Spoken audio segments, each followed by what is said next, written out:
labbaik la sharika laka labbaik.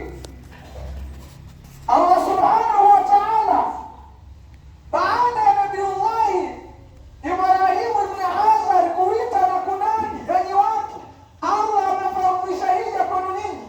Allah kila aliyemwandikia hata kwenda kuhiji, Allah alimtoa katika migongo ya baba yao wote walioandikiwa hija, na wote wakawa wanaitika labbaik Allahumma labbaik, labbaik la sharika laka labbaik. Waliitika wito. Hawa ndugu zetu waliokwenda Baitullahi al-Haram wameitika wito. Hija ni kuitika wito. Allah akiwa amekuita, basi muda ukifika utaitika. Allah ajalie mahujaji wetu ambao wametoka katika kila pande ya nchi, hasa wale mahujaji wetu waliotoka katika nchi yetu ya Tanzania, Allah awezeshe watekeleze ibada zao salama na warejee katika miji yao salama. Ndugu zangu, maudhui yangu ni ilmu. Mada yangu ya leo, Waislamu waiheshimu elimu. Waislamu waipe nafasi elimu ya dini yao. Hadha huwa maudhui fi hadha khutbati al-Eid al-yawm. Muislamu anaweza akatafakari na anaweza akajiuliza kwa nyanja miongoni mwa nyanja, kuna haja gani ya kuizungumzia ilmu katika swala ya Eid au khutba ya Eid? Naam, lianna almuslimina khususan al-yawm la yaqbaluna al-ilma wala yu'azzimuna al-ilma wala yunfiquna lil-ilm. Waislamu wa sasa tuna sifa tatu kuu katika upande wa elimu. Sifa ya kwanza, hatuikubali elimu ya dini yetu. Sifa ya kwanza, Muislamu hakubali elimu ya dini yake. Moja. Pili, Waislamu wa sasa hatuiheshimu elimu yetu ya dini. Elimu ya dini hatuipi nafasi. Tatu, Waislamu hawapeleki nguvu zao katika vituo vya kielimu na wenye elimu. Fabifaqdi hadhihi thalathati al-umur hadama al-Islam. Baada ya kwa Waislamu wameyahama haya mambo matatu ambayo ni wajibu kwao, Uislamu ukavunjika fi kulli qatri min aqtari al-ardh. Uislamu ukavunjika katika kila kona miongoni mwa kona za ardhi, kwa sababu Waislamu wa dunia nzima wana sifa tatu hizo ambazo nimezitaja. Ndugu zangu, baada ya kuwa Waislamu wa sasa hawaelekezi nguvu, hawaipi heshima elimu, hawaikubali elimu yao, Waislamu hao wakahamia, ambao bado wapo kwenye Uislamu, kukita katika ujenzi wa misikiti na kadhalika. Leo Muislamu ukimwambia tuna jambo msikitini, ataitika, na hata asipotoa atakujibu kiadabu. Lakini Muislamu huyo umwambia tuna jambo madarasa, haitiki, na hata akikujibu hakujibu kiadabu. Ndugu zangu, laula al-ilm ma baqiya al-islamu fil ardh. Ndugu zangu, lau sio elimu, lau si taaluma, huu Uislamu usingalibakia ardhini. Lau si ilmu, kwa kupatikana watu wenye taaluma na wakawa tayari kurithisha zile taaluma zao, ma baqiya al-islamu fil ardi. Al-ilmu hayatu al-islam. Uhai wa Uislamu ni elimu. Ndugu zangu, maudhui yangu hayo yatakuwa yametawaliwa na rejea yake itakuwa ni Suratul Fatiha.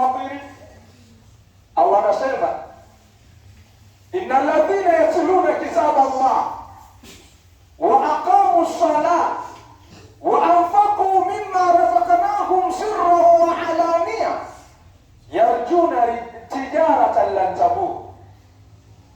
Allah akizungumzia elimu, akizungumzia kuhusu kadhia ya ilmu ya dini, Allah anasema innal ladhina yasluna kitaba Allah, hakika wale wanaokisoma kitabu cha innal ladhina kitaba Allah, hakika wale wanaokisoma kitabu cha Allah Qur'ani, wa aqamu sala, na wakasimamisha swala, wa anfaqu mimma razaqnahu, na wakatoa baadhi ya vile tulivyoruzuku, sirra wa alania, wakatoa kisiri na kiwazi, yarjuna tijaratan lan tabur, wakitaraji kufanya biashara na Allah, biashara isiyooza. Allah ukiangalia siyaki al-aya, Allah hajaanza na swala, Allah hajaanza na zaka, Allah hakuanza na chochote. Allah ameanza kuwasifu wanaosoma kitabu cha Allah, faqaddima al-ilmu ala jamii al-a'mal. Ilmu ikakadhimishwa, ilmu ikatangulizwa juu ya mambo yote ambayo Allah aliyoyataja baada ya yale yanayokuja katika kule kutangulizwa elimu, kukadhimishwa ilmu, yadullu ala fadli al-ilmi wa ahli al-ilm. Kule kukadimishwa elimu, kutangulizwa elimu, kunaonyesha ubora wa elimu, kunaonyesha nafasi ya taaluma, watu wawe na taaluma ya dini yao. Maalasafi shadidi, leo Muislamu mwenyewe ndio mtu namba moja ambaye anaipiga vita ilmu ya dini. Muislamu mwenyewe yeye ndio mtu kipaumbele, anaendesha na kuongoza watu. Ilmu isizagae katika pande za. Ndugu zangu,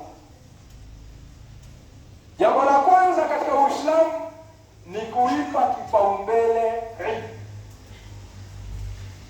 Jambo la kwanza katika dini, Ali ibn Abi Talib radhiallahu anhu, kuna maneno aliwahi kusema, amesema Ali ibn Abi Talib, bil ilmi wal mali tuksabu al maali, kwa elimu, kwa taaluma, alafu baada ya taaluma ikapatikana mali, basi watu watafikia mambo ya thamani sana ya elimu.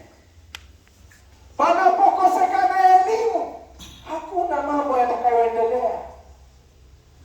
Hivyo ndugu zangu, nitumie fursa hii haswa katika hutuba hii ya swala ya Eid kuwataka Waislamu, rudini katika taaluma ya dini yenu.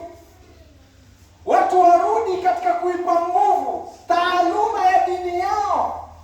Watu warudi katika kumsharifisha, kumpa thamani mwana wa chuoni wao. Leo kila mmoja ameingiza nguvu katika taaluma ya dunia, na wote tunaiheshimu, kwa sababu mtu anajua nikisomesha mwanangu atajakuwa amefeli, atakuwa mwalimu. Yaani huyo ndio mtu aliyefeli kwenye malengo yake. Na ukimfuata walimu wengi ukawauliza, ambao wao wanafundisha 90%, watakwambia lengo langu mimi sikuwa ni mwalimu, lengo langu nilikuwa niwe dokta, niwe injinia, niwe nani. Sasa ndugu zangu, kwa kuwa sisi tumeelekeza nguvu huko na tunatoa huko na tunathamini huko, fa'aradna an kitabillah, tukaiupa mgongo kitabu cha Allah subhanahu wa ta'ala. Qur'ani tukawa hatuna mpango nayo. Niliwaambia mwanzo, al-ilmu hayatul islam, elimu ndio uhai wa Uislamu. Mfano mdogo nikupe, tembelea katika vituo ambavyo vina markazi, vituo ambavyo vina wanafunzi wanaoishi hapo hapo. Msikiti wake hauwezi kuwa yatima, msikiti wake swala ya jamaa ni uhakika, msikiti wake adhana kwa wakati, msikiti wake